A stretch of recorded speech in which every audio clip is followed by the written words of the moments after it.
and I will let people in. And I'm just sharing the Google Doc links because it's the easiest way to get things to people. But if there are people who don't use Google Docs or find that confusing, I can definitely email people later on. Okay, great. I'm letting people in now. We have a Wonderful. few come on in. See, tomorrow he did let you in.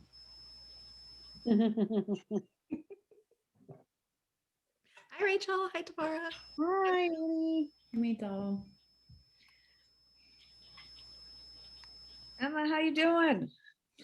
I'm fine. Like something happened around You want to 37, say it out loud. and I feel like a person again. I literally called my doctor and I was like, should I be worried that I don't feel terrible? It's the first time all pregnancy that, and this one and last, that I feel like kind of okay. Oh. I mean, I'm getting kicked in the ribs a lot, but it's okay. Comes with the territory. That's a good thing. Even though That's your summer. Hello. Hey, Fanya, how are you? Okay.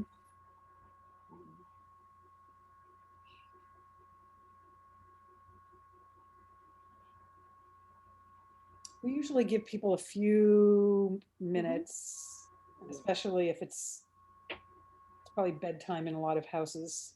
Yes, it is in our house too. Definitely. What about you two? You, Emma and Sam, you got them, you got her to bed already? Wow. She always tries to bait us. She comes up with like these new things to tell us about, or how she might sing too loudly, but if she does, she'll come apologize and then she'll go right back to bed. I'm just like, okay, we get it. She told me that today at school they painted the walls and the floor. Okay. You know, That seems like it can't be exactly accurate, but Seems interesting. You think they're putting the kids to work now? I mean, she's a willing day laborer then.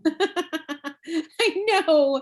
Today she took her like pretend broom and like duster and she goes, so should I clean my potty? We're like, yeah, totally.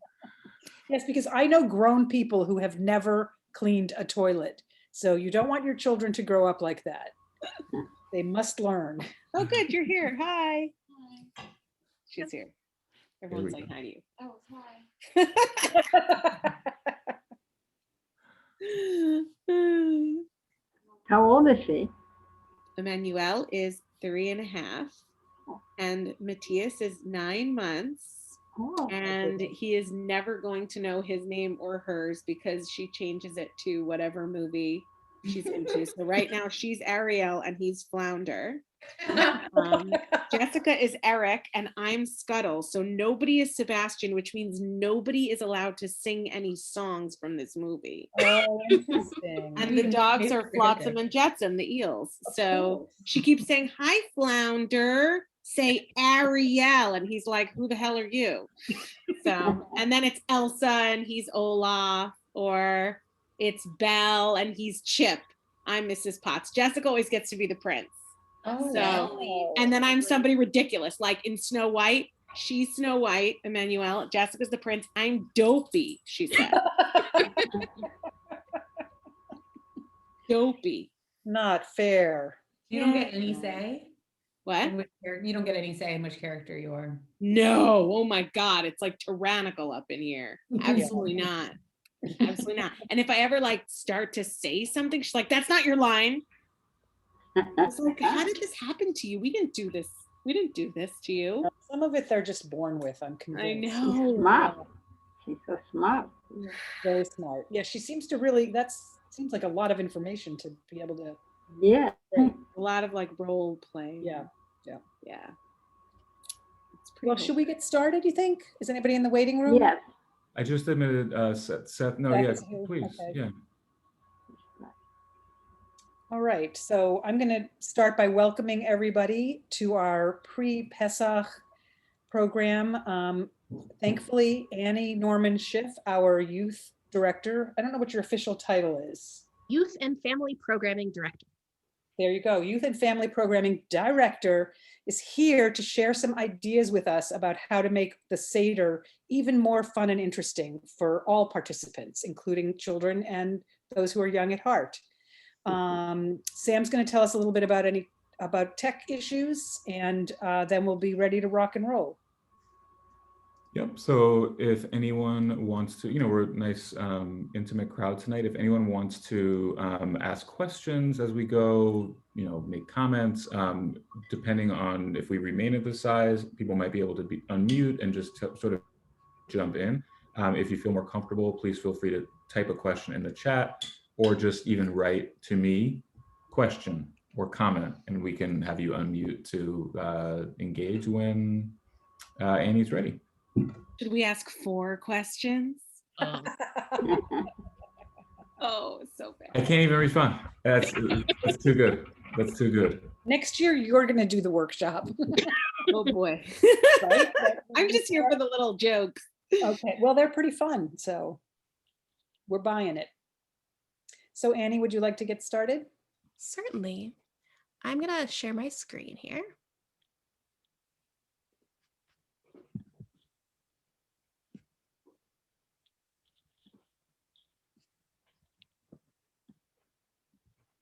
All right. Can everybody see that just right? All right, Yes. I'm happy for people to jump in whenever.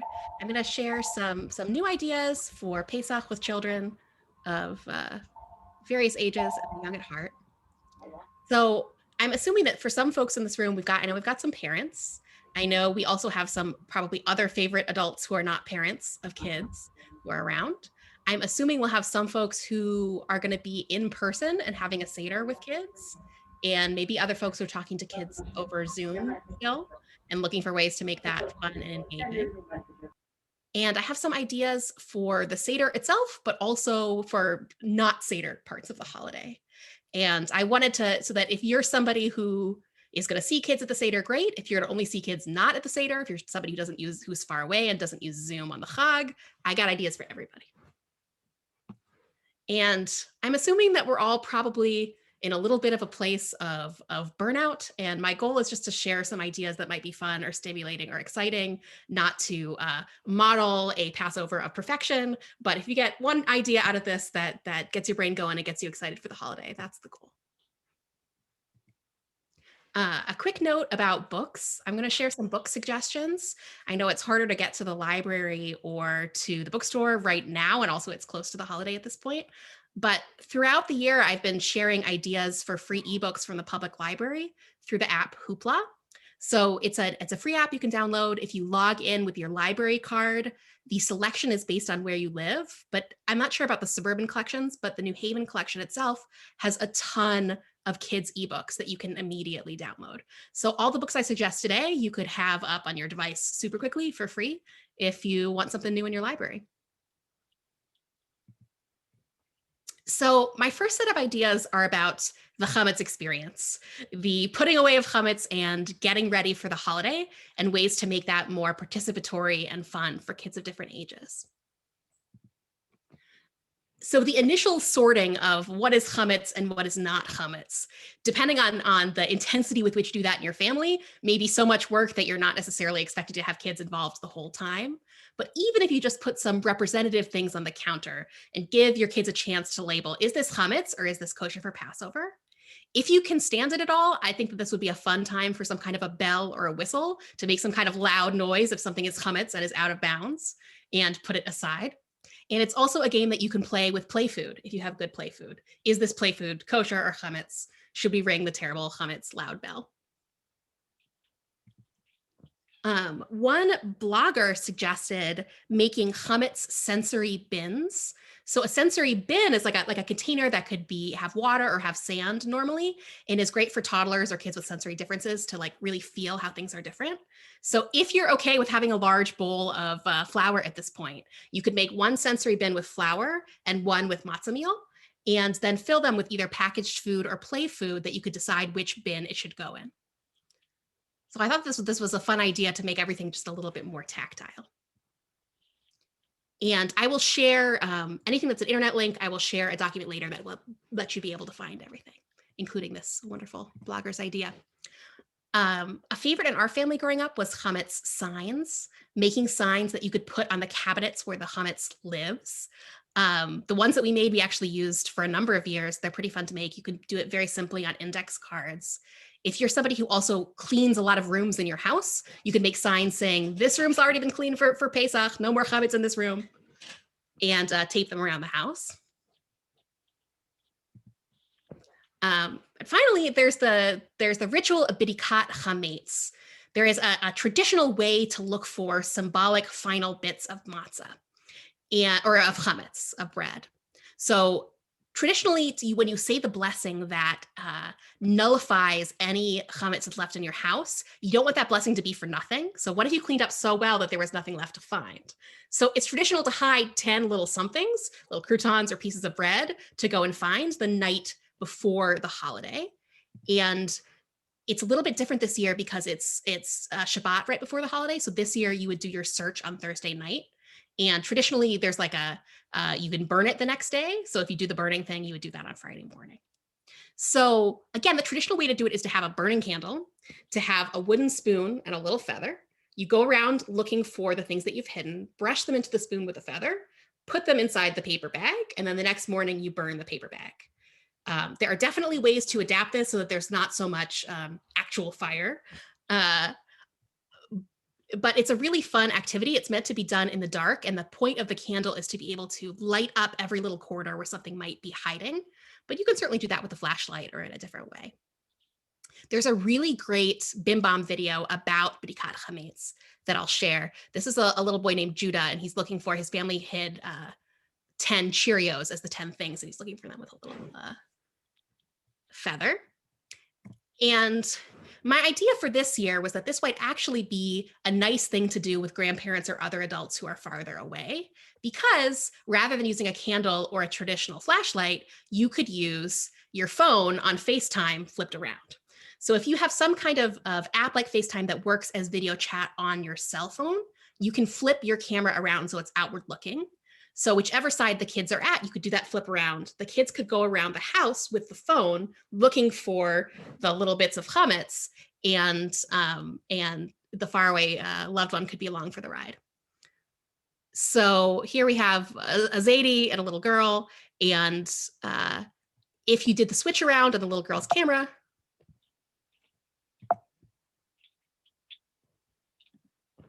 then that screen would show looking around for the chametz. And this is something that's appropriate to do if you're somebody who doesn't usually use this stuff on Chag, because it's not Chag when you do your bidikat chametz. A book I'd recommend is Going on a Chametz Hunt, which is a lovely short board book specifically about this. You can see the flashlight and the feather. Good for little kids. So my suggestions for the Seder itself rely on the concept of being a Seder expert. Having kids think ahead of time about a part of the Seder that they can be the expert on and lead, so that you get to talk about the Seder beforehand in a way that makes it more meaningful when it comes, and also that kids get a chance to be the leader, to have something special that they prepared. So the classic way to be a Seder expert is, of course, the 4 questions. And I shared a 4 questions video if that's useful for anybody for helping a child practice. If you have kids who are maybe too young to do it on their own, but want to learn about the 4 questions, I really like the book, The Best 4 Questions, in which a little girl invents her own 4 questions, but then eventually learns the real ones.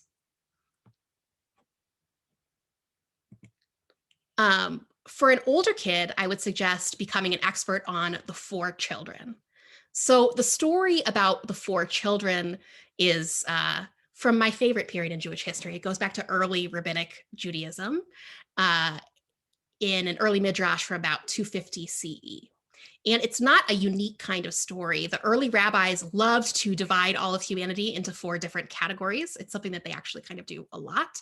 So say on Sukkot, there's an explanation of the 4 species and how they can divide all the 4 human beings in the world into 4 basic types.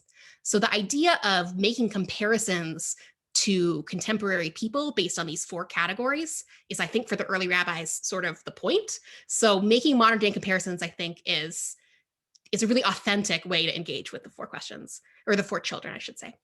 And this is an image from a 1930s Haggadah in which the wise child on the right is dressed like he studies at the yeshiva, and the wicked child on the left is dressed like he's some sort of terrible assimilated person in ugly British jodhpurs. So these kinds of comparisons to modern day life are not a new thing, they're an old thing. So for a slightly older child, a grade schooler or a middle schooler, I would suggest putting them in charge of finding a pop culture comparison for the 4 children.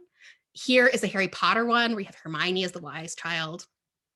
But I think that knowing the grade schoolers and middle schoolers in our congregation, they are very involved in their fictional worlds. And, whatever dragon series that they're reading, I bet you could find a way to find these 4 basic archetypes represented. And that's something that they could share with everybody at the Seder.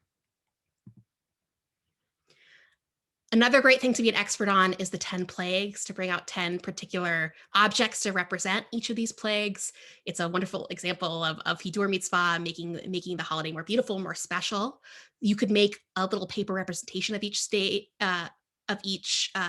plague and put it on some kind of a chopstick or something to hold up as you talk about each plague. I think this is a relatively creative way in this family's blog of representing darkness. You got the little eyes sticking out.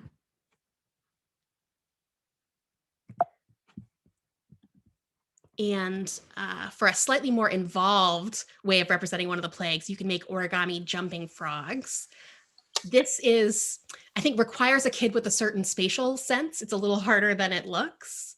But if you have a budding artist or engineer who is interested and spatially oriented, you could make them.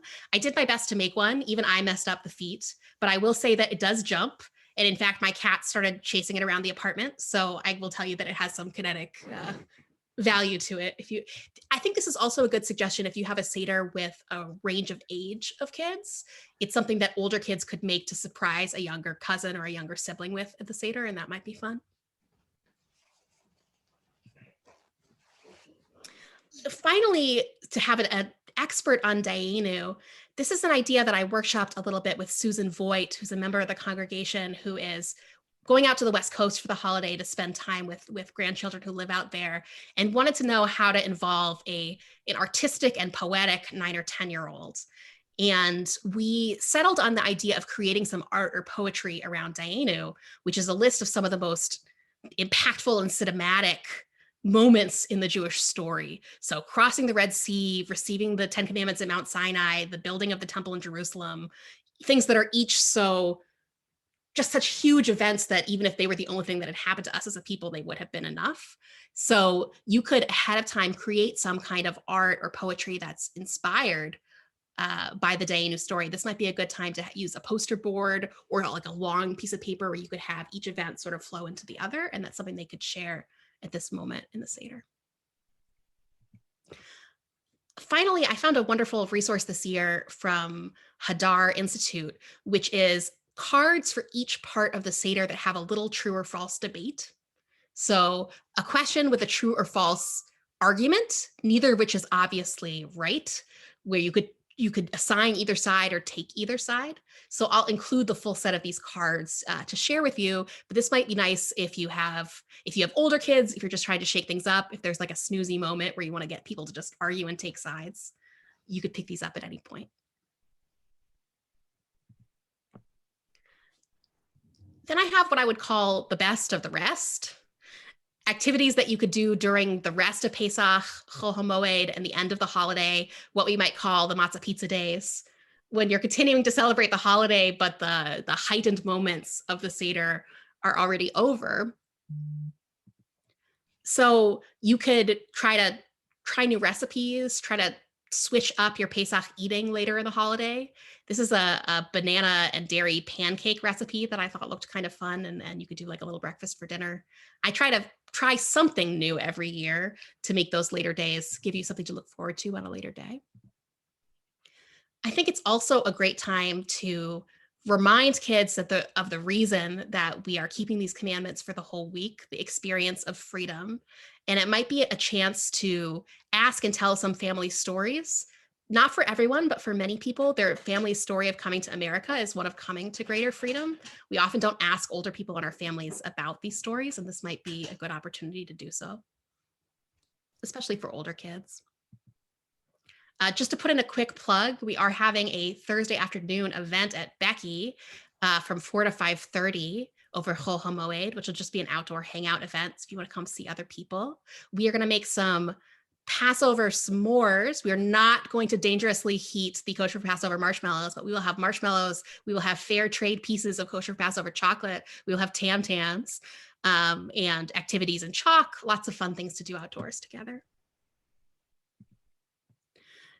And finally, towards the end of Passover might be a nice time to learn about Mimuna, which is a holiday of Moroccan Jews that has become more popular for all Jews in Israel. It is a celebration of the end of Passover and coming to eat chametz again.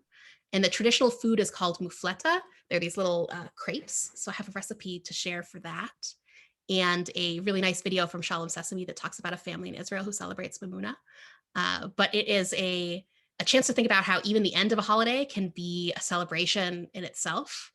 And there's a nice story called A Sweet Meeting on Mimuna Night that engages with the fact that for the Moroccan community, part of why they had a celebration at the end of Pesach is because the holiday itself marked a time of separation from their Muslim neighbors, where they weren't sharing food because they had all these extra food rules. So Mimuna is not only a party that's full of chametz, but it's traditionally an open house holiday in which you invite your neighbors to come and eat with you again.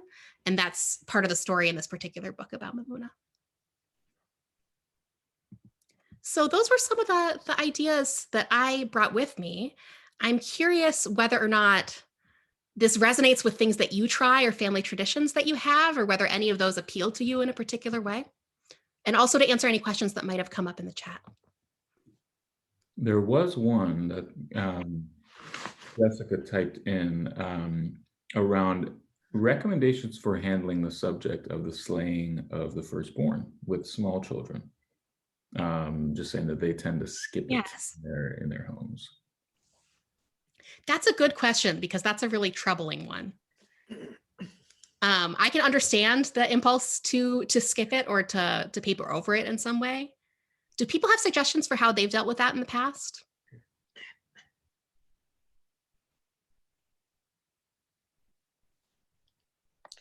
I'm trying to remember. I don't remember it being particularly traumatic for my kids and the kids we were with, but I don't think we skipped it, nor did we emphasize it.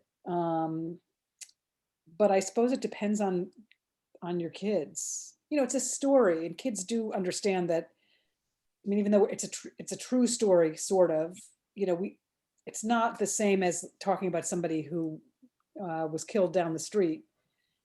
So I don't know. I don't remember it being a big issue, though. I don't know what other people what experiences other people have had.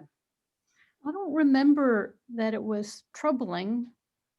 And I had might say more about our kids than anything else. I don't know. I had a pretty sensitive kid, but we had this comedy routine where in each generation, firstborns just pretended to die and fell off their chairs. So I guess we made it sort of comical. Yeah, we did something like that as well. We'd have all the firstborn, we'd have everybody stand up and then all the firstborn sit down. Yeah, but you know, I think most kids are going to be fine with it. And you might have to do some extra discussion about it the next day, but there are a lot of disturbing stories we tell. I think that I used a Haggadah growing up that had somewhat heightened language. It said like slaying of the firstborn. So I didn't really have to deal with that until I knew what slaying meant. Right. Right. I mean, then there's all the people who die, you know, when the Hebrews go through the Red Sea, but the Egyptians are drowned.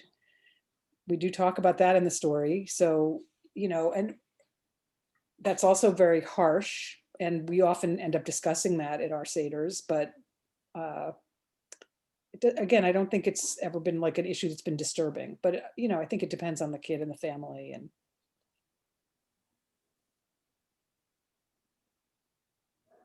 it reminds me of, this is totally, it's sort of off topic, but there's a TV show called My Crazy Ex-Girlfriend, which stars Rachel Bloom, and she sings and dances. And there's a number in there where she's at a bar or bat mitzvah and her mother sings, remember that we were, I can't remember what word she used, but we suffered. Remember that we suffered. So they're like singing and they're dancing the hora, and it's like, this is great and that's great, but remember that we suffered. So we kind of have a lot of that in our tradition. And kids, I think they kind of go with it because their own life is not like that. And they realize that that's, not something that they have to worry about per se. They have much bigger fish to fry right now with pandemics and, mass shootings and whatnot. Hopefully they're not thinking about those things. Annie, I just wanted to say how much I love your ideas. So creative. I mean, for helmets with grandparents. And Rachel, I'm saying, are you not able to hear? You were breaking up, but that might be my but you're perception. back. Okay. And I like even the idea of an older kid making the frogs to surprise a younger kid. I just think this is all so creative. I just wanted to share, one fun thing we did growing up. My parents had like a bag of frogs that came out at Pesach, and some were those little plastic ones that you can kind of like flick across the table and annoy people, which was a good way to stay entertained. But then there were also lots of like frogs that opened and closed their mouths. And this kind of, I guess, goes to the earlier question too, because I think like, I think similarly that Annie, the slaying of the firstborn kind of went over my head for a while, but maybe partially because there was so much emphasis on other plagues and the frogs one in particular. So that was just a fun, like frogs would come out every year. And now last year, my parents used the frogs over Zoom, and that was really fun. Oh, that's nice. And we also, just to echo what you said about kind of picking a part of the Seder to be an expert on. Growing up, we would each get assigned like a passage to learn or kind of a section that we were gonna kind of present. And I do think that gave a sense of ownership. It was like, okay, when's my turn? Right. Did you have a favorite? The one that sticks, I can't remember. There's one passage I learned in Aramaic that I was like very proud of having learned that. I clearly don't remember it anymore, but it stuck with me that I mastered the Aramaic for at least that one night. And then there was the Passover rap, which I unfortunately wrote as an 8-year-old, and has been brought out every year since. It has been brought It's out. bad. That means you have to wrap it first. I'm kidding. You don't have to, but I will call you later. I'll have to call my mother because she has the original. I don't really keep it around. That's going to be the first part of next week's schmooze. I also want to say I tried to order those jumping frogs this year, and Jessica told me they were a choking hazard, and I couldn't order them. So, FYI, I did get these. I prefer to focus on the slaying of the firstborn. Personally. Actually, we were talking about Chad Gadya today because we're leading Chavarah this week, and we were saying, what can we talk about that's Pesach related? And Jessica goes, well, maybe Chad Gadya. We could all find sticks in the courtyard. And I said, really? Find sticks to like hit a dog or hit a cat? And Emmanuel pipes up from the back seat. In the car. Hitting a cat? She's like, why are you hitting a cat with a stick? We're like, no, we're not doing that. We said, no, we're trained animals. Exhibit A. Let's not discuss it. Do people know that really cute song about one morning when Pharaoh awoke in his bed, there were frogs, and you give a frog to everybody and just everybody's got to sing and everybody's got to do. It gets the adults loosened up a bit. And along those lines, I was going to say, a plastic frog or rubber. If you can stand it, when you talk about Miriam's song at the Red Sea, if everybody has some kind of percussion instrument or timbrel or timbrel-like object, we would scour our homes for maracas and tambourines and little drums, and everybody, you get a minute to do make a lot of noise, and then you have to of course collect all the instruments before you continue, because otherwise you're not going to get any further in your Seder. But it's very energizing for adults and children.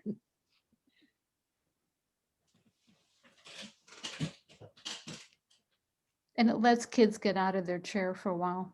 Mm. I believe there's a Sephardic tradition to actually troop all around the house as though you are on the Exodus, where the Seder leader is Moses and you are all leading. Yeah, they could put like a hobo, like a stick with a bag on it or a backpack, and march around. And My aunt does that, but she's not Sephardic. It's a Yeah. great tradition. yeah, it's fun. It's Nancy. Oh. She's actually Catholic, and he would bring sand into the house, and they would leave Egypt. Wow. Wow. Really? Commitment. That was Seder. hardcore. Our Seders are less fun. Did anyone bring up the business? And I can't remember where we were doing this. We've done this with Roya before, where we beat each other with Millions. Onions. Yeah. leeks. And I can't remember where we were supposed to do that. Right. Dayenu. I think it's during the refrain of Dayenu. That's it. That's wonderful. I think it's an Iraqi tradition. Yeah. Iraqi. I see that Sam suggested if you want to make timbrels, you could make instruments ahead of time out of recycled materials or anything noisy that you have around. So I have a question, and my question is for Eliza. Eliza, do you know how to do the 4 questions, and are you going to do that this year? Do you want to say? You're going to know them by Saturday. That's exciting. That's Yeah. great. And Oh, Eliza, Annie has a great video for learning the 4 questions. I do. I Oh, will- good. You want to practice Great. that too? I think Eliza's well on her way, but we just needed a little more Oh, I- prep time. Perfect. And Eliza, maybe you can teach Miriam next year. It might be a little early for her this year, but next year. I like those debate cards. Where do you get them? I did too. Those were great, right? They were part of Yeshivat Hadar, which is like a traditional egalitarian yeshiva and institute, put out a whole bunch of resources this year. And that was, I thought, one of the best of them and one of the most child friendly. But I have them in a PDF, so I will share those as well. There's a great essay in the Hadar supplement I was reading today by a former Yale student, who's a rabbinical student there, all about joy and finding joy and embodying joy as part of Pesach. This isn't a kid-specific idea, but one thing my dad has done for the last 2 or 3 years now that I've really loved. He's kind of the first in-person Seder 2 years ago, and then over Zoom last year. He sent out kind of a prompt to everyone who's coming to the Seder. I can't remember things like sort of something related to new beginnings or something related to joy, kind of a really broad prompt, and invited people to send a poem that they liked or a news article or an image or something. And then he would kind of weave that in throughout the Seder and like turn to you when it was your turn to share. And he would often choose like, because so that it didn't become interminably long, like, Emma, can you read the 3rd stanza of that poem you sent in, or so-and-so, can you summarize this article? But it was really cool. It was kind of parallel to what Annie was saying about having kids become experts on particular sections. I think it like kept everyone kind of with it and awake.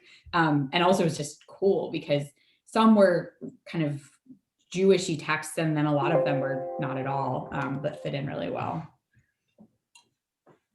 It takes advanced prep that I'm not planning to do, but if someone wants to take it on, when my dad did it, it was really lovely. I came up with a new idea this year and I haven't done it yet, so I can't report on how well it will go, but I had been at a workshop and the woman who was running the workshop introduced herself first by telling us her preferred pronouns. And then she talked about which tribe had owned the land that she was now occupying. So the in previous iterations. And I thought, so we're doing a Zoom Seder, and I sent out a prompt to people saying, if you're interested or willing, I think it would be really interesting to go around the room and say whose lands we're on, because we don't really tend to think about that. And Pesach to me, it's a holiday in part about place and leaving one place and going to another place. I mean, yes, it's a celebration of freedom, and that's not exactly what happened to the natives in this country, but it's also about displacement and having to leave your home and return. So, because it turns out that I had no idea how many different tribes there were. And you can go on, there are maps online, and it can be very local. Like New Haven had different tribes than Hamden, and So I just thought that would be an interesting way to start things off, but I'll let you know, I'll report next year on how that went. So far, I've had one person say, oh, that's very interesting. I'm looking forward to learning more about blah, blah, blah, but otherwise I haven't heard much. Will you be having a Zoom Seder where you'll have a bunch of places represented? Yeah, that's the other piece is we've got people, you know, kind of all over the place, which is really fun. I mean, not all over the place, it's all over the US, but, you know, in the Pacific Northwest and California, and somebody's in Birmingham, Alabama, and, you know, a bunch of us from New England, some New York. So I thought it'd be interesting. You A good way to figure out the interest. time What's that? with that many, you know, you've got a 3-hour time zone difference. How do you figure out when No, to start? we're doing it, we're gonna do it at 7 o'clock Eastern time. And the people, like my daughter, who's on the West Coast, will tune in at 4. So she's okay with that. Rachel just shared in the chat the acknowledgement that Yale uses for the tribes that are in the area around here. Oh, really? Oh, cool. Oh, wow. Oh, they list a bunch of them. But the other thing though too is, in some respects, I mean, you can't think of them so much as really separate tribes as think of them as more different towns and kinship groups. So because did they share languages and yeah, there's more overlap with the language, and there wasn't as much difference in, you know, how their cultures were, but yeah, definitely more like, no, this is the land that we use, that our ancestors used. So tribe is sort of like gives you the wrong idea. So I don't know, think of it as townships or counties. I guess what I was thinking about was how it's important to acknowledge, well, to be reminded that the land that we're on doesn't really belong to us and doesn't belong to anybody really. But we're here after many generations because of particular historical things that happened, and also just a way of being connected to the different generations of people who have lived on the land that we live on. So similar to the way we talk about Israel and leaving Egypt and, you know, the promised land. It's thought-provoking. Yeah, and where I was living in California most of the time, in the Santa Barbara area, the Chumash were there long enough that people wrote down the place names. Mm-hmm. So that was one of the things all the kids were taught at different grade levels. So we call it Anacapa, they call it Anawapa, it meant mirage, and you go on and so on. And then you could start learning the myths and what the place names meant and all the rest of it. I missed that here. It's just not the same. It gives you a different feel for the land. I was going to, Annie, I don't know if you saw this, but Helen asked an interesting question about what's the best way to introduce different songs and musical elements to young children, wondering are there any online sources that might be helpful? I'm old fashioned, it was CDs. So then we just play them while we're making dinner. Or in the car. Yeah. I would recommend YouTube is an excellent resource. I think whenever you're looking for Jewish things on YouTube, just by Googling, you have to sort of be careful who they're from, that it's not from a messianic or source, that it's truly a Jewish source and a Jewish source that you're comfortable with. But I think for Pesach songs, you're probably a bit safer on that ground. In particular, anything that's produced by Bim Bam is really excellent. I'm not sure how many of the Pesach songs they have. I know that they have some stuff about the 4 questions and things like that. I will say that I was raised in a extremely tone deaf family, and our approaches to the songs, for the longer songs, we had contests to speed read all of the lines of Dayenu. So we turned a lot of the musical experiences into non-musical experiences. But I'm curious about what other families do with some of those long songs, and including kids. Do you sing parts of them? Do you pick a favorite? We abbreviate and we'll do like the first couple and the last couple. As the kids get older, you can assign kind of, a verse to everybody and you go around the table. That's another way to do it that is fun. I don't know about if other people have ideas. Sang every song to the bitter end in many languages. I would say it was less for the young kids, but we abbreviate. It was when we were teenagers that we put our foot down. Say just the first verse. I think that one of the other ideas we had with ANSI kids was beginning the Seder sitting on the floor in the living room and not going to the table. There's a whole lot you do before you actually get around to eating much. And so we did the first part on the floor, and then I don't know if at the end we also left the table because kids in high chairs were getting squirmy and other kids were getting squirmy.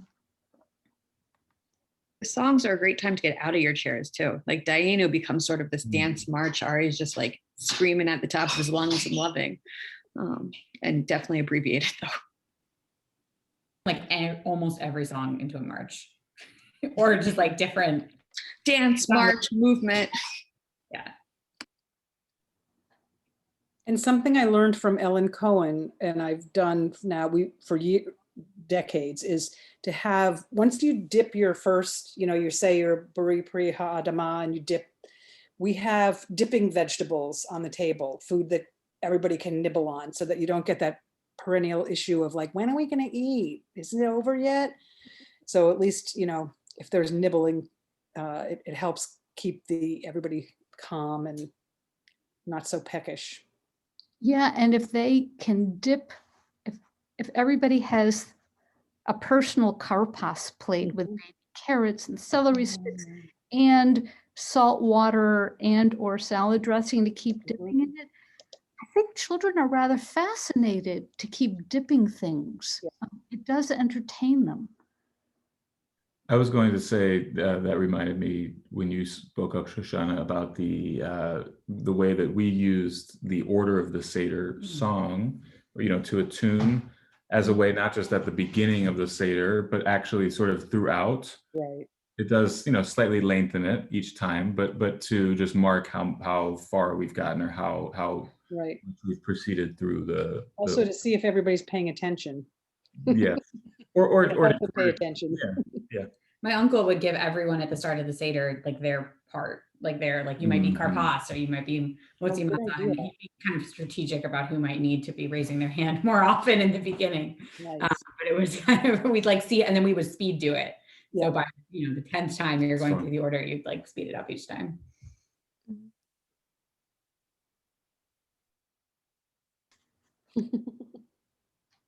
Thinking of what Rachel said about hanging out in the living room and on the floor, does anyone have any family traditions around reclining and cushions? Lots of cushions. And we do remind each other to recline when we drink, because it tells you in the Haggadah when to recline, and we remind one another to do that. It's but easier. Yeah, it would be easier to recline in the living room, wouldn't it? It's easier to recline if you're sitting, you're doing a whole lot of it on the floor in the living room. Yeah. But yeah, there've been years when everyone had a pillow, and now people go, I don't want a pillow. But I found that if everybody has a pillow, then people who really have back problems and always have to use a pillow, they aren't the oddballs. Like everybody got some kind of a pillow. Right. We would decorate pillowcases too for the pillows. At least for the Seder, each child decorated a pillowcase, and I have them for, I'm going to say, over 30 years now. Just pull them out. That is a great idea. Just crayons, crayons on the pillowcase, and then iron it on, or markers now, or whatever. It's a lot of fun. Wonderful idea. Or puffy paint. Do they still have glue? Oh yeah. Oh yeah. Stuff. Puffy paint. Yeah, Emma just stepped away, but she's got a recipe for puffy paint, ingredients. We kind of made that. That's a great idea. On that point, the reclining, we I think one of the things that as a kid was very much stuck with me on the realm of reclining is, having someone else serve you or pouring for others, sort of in the same vein of this being a celebration of freedom, of comfort, of, even as we also recognize, symbols of suffering, it is a celebration of freedom. So And- that emphasis of, oh, wait, no, don't pour that for yourself. It kind of reminds ourselves of that. And if you only use white grape juice, That's safer. Your tablecloth will look a lot better at the end of the night.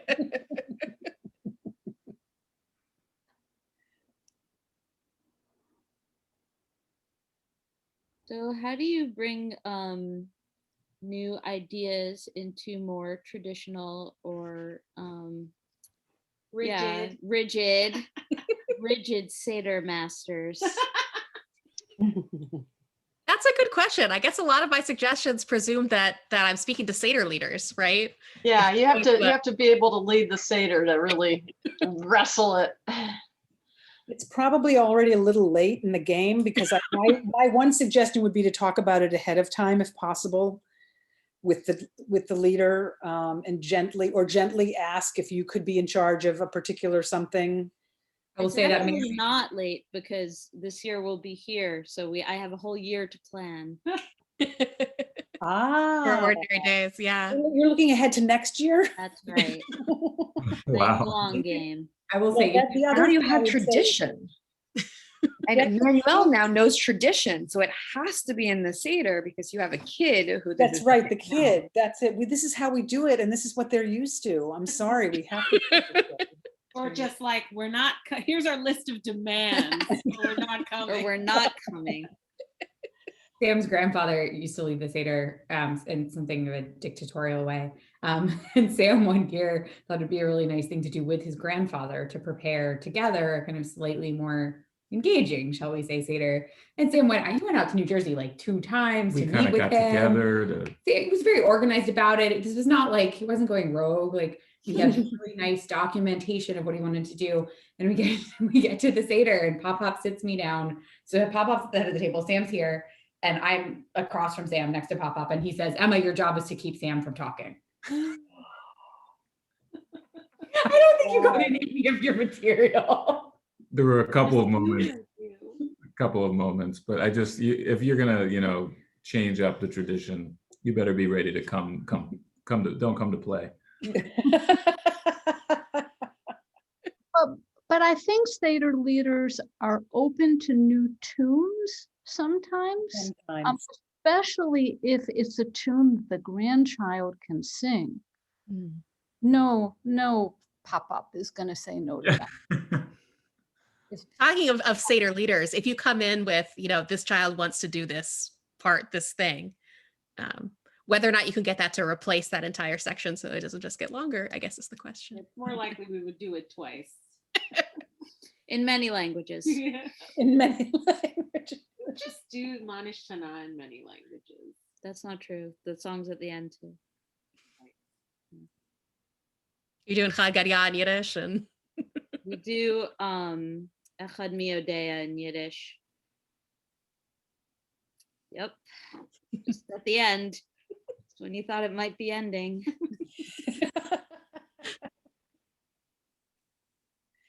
I will tell you that my kids especially like the singing at the end. I mean, now they're like 28 and 32. And if we try to end without doing all of the songs that we've always done for the last 20 something years, they're like, what's wrong with you people? We haven't, blah, blah, blah. Because we throw in some spirituals and, and we do a Yiddish song.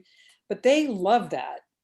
So, which always surprises me, because when they were younger, of course, it was like, it's so long, we're so tired, but it makes an impression. Fancy kids grow into the new sticklers for tradition. Yes, yeah, that could be.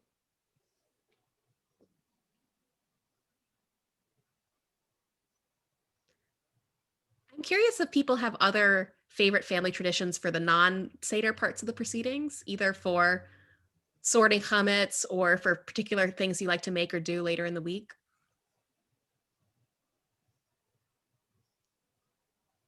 Well, we would hide Cheerios. I'd hide Cheerios for Eva, and then we'd go around and sweep them up and throw them in the fireplace. And unfortunately, months later, I would find little piles of Cheerios around. But she still remembers that. I mean, she's now telling her daughter that, maybe they'll do that. So we'd go around, but I try to remember where I put everything. And then, and then the next morning, going out and lighting up, we have when we don't use lighter fluid, we use a chimney. So you put the newspaper in this metal tube, and then you put the charcoal on it. So we'd go out and light a fire in the morning. They love that part. So start, go through as if you were starting the barbecue. It was, different. I used to make matzo lasagna, and of course I would save that till the later days, because when people were getting really sick and tired of whatever, because that was always a big hit. It was such a hit that when I would bring leftovers to work, my non-Jewish coworkers wanted me to make it for them. But so, sometimes I do know other people who kind of save certain foods for the end. They'll make either like quesadilla rolls or cookies, something that is kind of special as the days wear on. There's no making it at the end. It's making it starting from the beginning every day. Like every other day we're making chocolate matzah. Yeah, that's that. Or toffee matzah. Yeah, that just doesn't stop. This is, I'm pretty sure, an Oppenheimer thing. I haven't done it, but I feel like if I got it from someone, it was from Sid. It's a matzah pizza off. So kind of like a bake off, but making matzah pizza. Competition, so he uses best. Because there's a lot of variables. How much sauce, how much cheese, which other toppings, which type of matzah. You definitely just need earplugs so that you don't hear the constant complaining. That was my experience. I mean, my daughter, who's 28, still hates, matzah and Passover food. I mean, she likes the Seder food, a nice big meal with delicious things, but the idea of not being able to eat whatever she wants during that week, she still hates, and she hated it back then. And so I'd hear a lot of rah, rah, rah. Last year, I made everyone come up with recipes. And since Talia was here with her girlfriend, everything had to be vegetarian. So they got creative. And so we did a lot more cooking. And she said she realized why she'd always hated Pesach so much was because she was usually hungry. She hadn't realized it. And this year, since everyone was making food, we had enough and nobody was ever hungry. And it was always so tasty. So it made a big difference just making enough variety, and nobody felt deprived. That's good. I think the hardest part for kids is bringing a school lunch, because the matzah is so crumbly and you never get the crumbs out of your lunch bag. And the hockey puck, like the things that are supposed to be the rolls, the matzah meal rolls, they're like hockey pucks, So I think, if our kids are stuck at home, if school is not in session during Pesach, it's actually helpful because it's the packability of Pesach. There was almost no matzah sandwiches. So, I mean, it was lots of stuff like a quiche, but it was made with sliced, the crust was sliced sweet potatoes. And then, so there was almost no matzah. That's the other thing they liked. They'd come up with all these recipes that required no matzah. I believe that we had Seders with kind of matzo ball eating contests, which, was fun and the kids were happy, but, they just didn't eat much anything else after that. But I mean, how many matzo balls I could eat? I don't make enough. We did Maror eating contest. That was big. Yeah. Talking it out for weeks beforehand who was going to win. I was really good at those. Sam can beat me though. I wouldn't. And there would be that now. protracted negotiations about whether you could use charoset and how much, how soon after, like how long did you have to tolerate this for it to count as a win? That's part of our plan for the USY event over Passover is a maror and spicy. Maror eating contest. Yeah. They're gonna have to dip different things in it. We're gonna get, like there's kosher for Passover, spicy seaweed snacks at this point. Like, Wow. it's a new world. The worst maror I've ever had was from basically fresh horseradish from someone's garden. It was so spicy. Yeah, that's what we do. We grow our own, but depending on how early the holiday is, sometimes Awesome. it makes it difficult to find it in the garden. So we'll see. I haven't seen the little green sprouts yet. It has another couple of days to show up. Wow, that's amazing. So you They're plant very them easy. here. If you buy a horseradish, you take the top part that's kind Yeah, of I've hairy. got one in the fridge now. Yeah. Yeah. After And the then what? Seder, you Plant put it. plant it, and it will grow and it will spread. And they have really big leaves. I think you could probably use the leaves too because they have a little bit of that horseradish flavor. But it's a winter crop.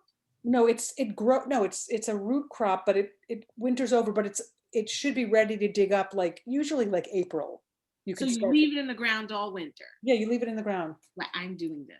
It's a perennial. It just stays there and then it spreads underground. So you get more and more little fingers of horseradish. You're doing that. So it like takes over the whole yard. It Well, can- right. I mean, it doesn't. It can. It's pretty. Have you ever grown it, Rachel? No, but an aunt and uncle planted it and they supplied it to the whole extended family because it took over a Yeah, I good give little portion of bits the lawn. some away because you can keep it under control, but It's too hard for me to schmooze on how to grow flower in your backyard. And Jeff will present on reasons you might not want to. First, it has to happen. I got one tomato last year. Come on. Let's not get ahead of ourselves. Well, don't plant it in the shade. It's probably full of lead too, let's be honest. My father was one of 9 children, and so I'm assuming that this is what his father did to keep peace with the Afikoman hunt. Or maybe it was my parents' invention, but there was none of this searching and kids, clamoring over one another to find it, and somebody finds it and somebody is in tears. So what my father did was he would stuff it in his pillow. Then when he would get up to wash, we would steal it, but we would give it to my grandmother and she would hold it hostage until each kid got something we wanted. And when we were little, we asked for sweet little innocent things, but then we realized that we brought the whole Seder to a halt. And my grandmother could be counted on to hang on to it until all the children were happy, kind of thing. And so like my cousins ask for their own phone line, that's dating the conversation. But we learned to ask the big things because your father didn't want to look like a jerk in front of his brothers-in-law. And so your parents actually would give you good things. Anyway, so we did it that way. So there wasn't the fight over who found it. We all got something. That's great. We with the cousin's house, the kids hide it and the adults have to go find it. But we'd get to the point where we couldn't find it and then we'd have to do hot and cold. You're getting hot? No, you're cold, you're cold. I was trying to think, I can't remember I know. Last year we had one other person here, my husband and I, and a 20-something-year-old. So I think we hid the Afikoman and he found it. But this year it's on the second night, we're doing this Zoom thing, but it's just going to be me and John. And so I was like, what are we going to do about the Afikoman? Does anybody have any ideas for that? For if you're just 2 people, just one of you hides it and the other one better find it, or else you can never finish the Seder. Yes. You could split it in half and each hide half for each other. Oh, I like that. We actually didn't find it from last year. Roger just found it a couple of weeks ago. Come on, no way. Congratulations. You must be so excited to finish your Seder. Just leave it there a couple weeks, a couple more days, and then you can eat it. That's right. So my father has this idea that may be true, that in fact you can use any matzah to end the Seder. And it doesn't have to be the one you hide, but that is just part of the game. But in reality, the last matzah you eat is the end of the Seder. And so there's no bargaining. He would do it anyway, but anyone who wants to end their Seder and doesn't want to be held hostage, I can try to get the source for you. Does he have a source? I mean, this is not just something he made up. He thinks No, it's no, he has a source. Cool. Yeah, I can ask. Really him hurts for your it. bargaining position. Yeah, really. It sure does. So sad. It's fun. All right, in case people have to go, I'm going to share some of my links in the chat here. So this is the link to, oh, here we go. This is the complete Hadar resource, and the cards are inside of that. Here is my Google Doc, which includes the links that I spoke about. Recommended YouTube videos, recommended children's books on the app, etc.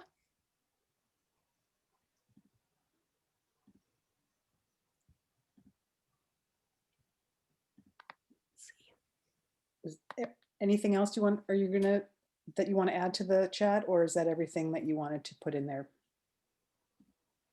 Just one more thing here.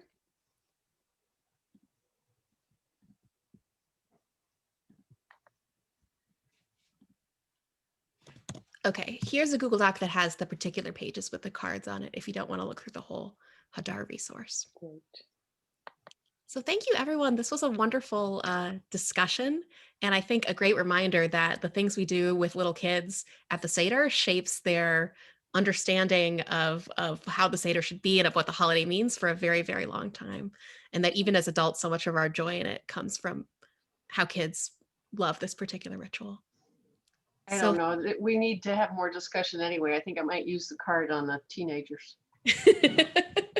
The cards, I think, would work pretty well. Yeah, the cards are really, really interesting. I'm going to have to look at that. I like that. Annie, thank you so much. This was really fun and informative, and it just another helpful thing to get us ready for this weekend. Next week, there is a schmooze on Wednesday evening. It's a film discussion, and the film is At the River I Stand, which is an old movie, which was made about Martin Luther King's, what was happening with him in 1968. It's about a 1 hour long. On the flyer, I listed 3 ways you can watch it, but one of them I've had to remove because it doesn't, you can't, it was a CCTV. I think it was just available for Black History Month, but there is one free one, and there's one, I think it's Vimeo, that's like $2.99 to watch the movie.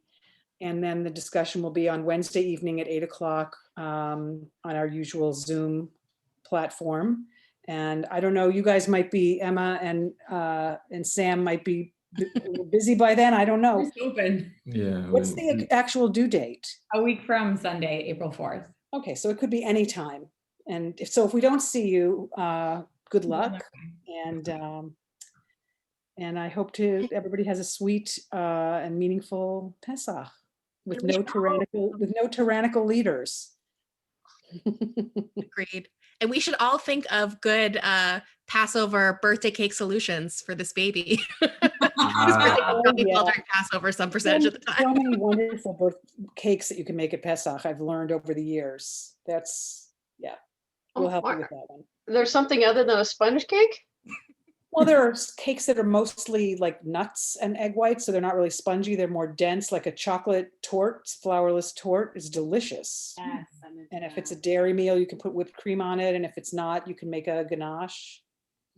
Yeah. Anyway. Ari's birthday's on Monday, and there's a Mexican flourless chocolate cake that we're doing that I'm happy to share the recipe with. It's delicious. Fantastic. Yeah, that sounds great. All right. Thank you so much. Thank you, Annie. This was wonderful. Thank you Really all. fun.